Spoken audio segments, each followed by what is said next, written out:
Huminto sandali at manalangin para sa iyong pamilya sa abroad ng 1 minuto. Heavenly Father, pinagkakatiwala po namin sa iyong mga kamay ang bawat kababayan namin nagtatrabaho sa abroad, lalo na ang mga Pilipinong OFW sa Iran, Middle East at iba pang mga lugar na may labanan.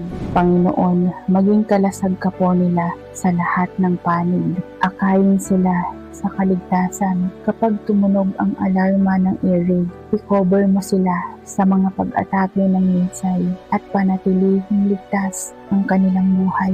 Palakasin ang kanilang espiritu upang ang mga pusong natatakot ay mapanatag sa iyo. Alisin ang lahat ng takot at pagkalooban ng proteksyon ng mga anghel.